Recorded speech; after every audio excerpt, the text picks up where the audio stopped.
So we Yeah. need to calculate our dry soil mass. Now that the soils have been sitting out long enough for all the moisture to evaporate, as well as having put them in the drying oven at 100 degrees Celsius for a few hours.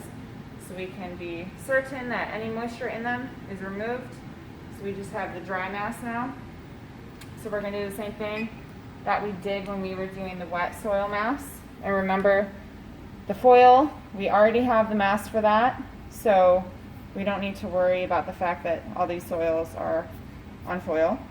And remember, we have our 3 samples from our Transect 1. So we're going to do these one at a time.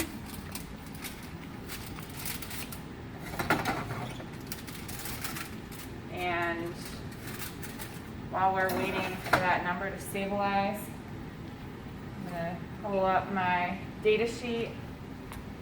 So here are our 3 samples that we took. So we have the 3 foil masses, we have the 3 foil plus wet masses, so we can do the subtraction to get our wet mass. And then here right now we're doing the foil plus dry mass. So for the first sample we have a mass of 28.658.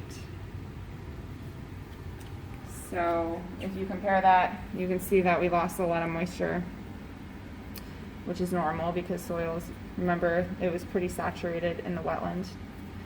All right, so now we'll move on to our second sample.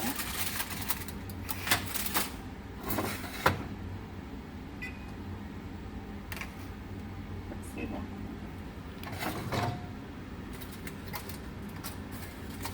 I can speed this part up too. Yeah.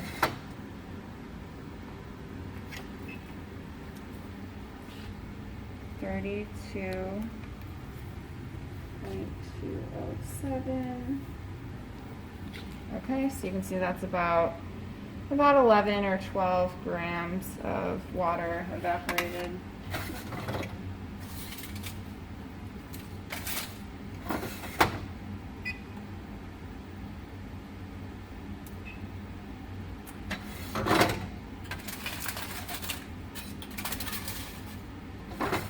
Wow, look at the depletions in there.